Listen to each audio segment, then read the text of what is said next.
Blood moons. Let's get maybe a graphic or two right here on blood moon, and let's put tetrad right here. Blood moon and tetrad.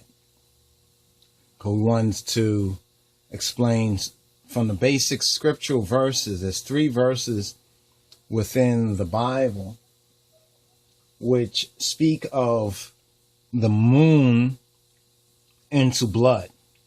The moon, or some will say the moon turning into blood.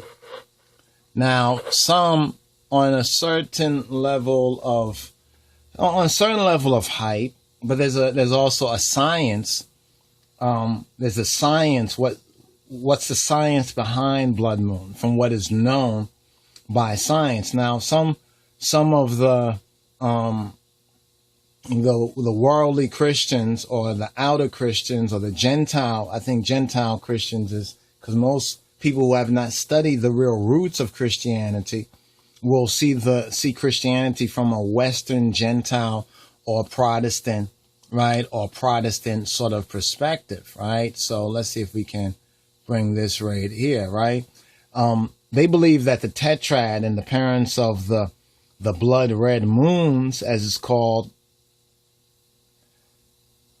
is a sign, right? Or says that the end of days is nigh.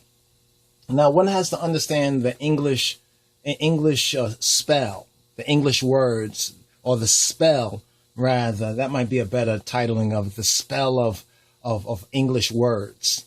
Right? There's a particular spell of English words, like when you say the end of the world, what does it really mean?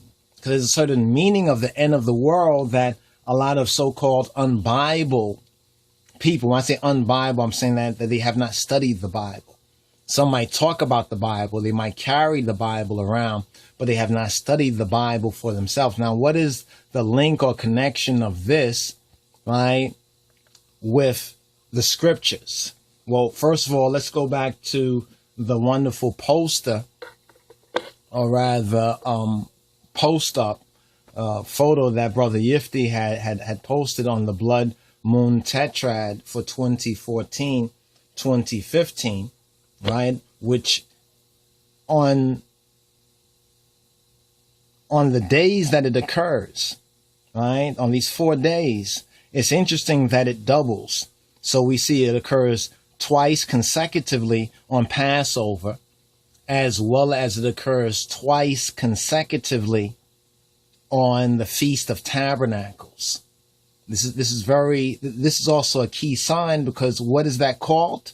That is called doubling, right? But it's also a sign of the two truths. The two truths. Now we're going to get more into the two truths, because once you understand what the two truths refer to in the Mosaic mystery or the wisdom of the Egyptians that Moses, the Hebrew lawgiver, was familiar with. In other words, it's Kam Kush, groundation or foundation. Then one can better interpret in the proper context what this blood moon signs mean, and whether, those Christians who say what they say are correct or not, or in what context they may be correct, but they have a miscontextualization of the matter because of a so-called religiosity that forgets the ground of spirituality, right? As well as the foundation of these particular ideas. The idea of the moon into blood, as it's really said moon into blood from the scriptures. It's moon into blood. It's not blood red moon. They tell us, well, that's a better way of putting it. But let's go over these particular verses right here. Let's get some other images. Let's see what other images might be available for blood red moon, right? For blood red moon.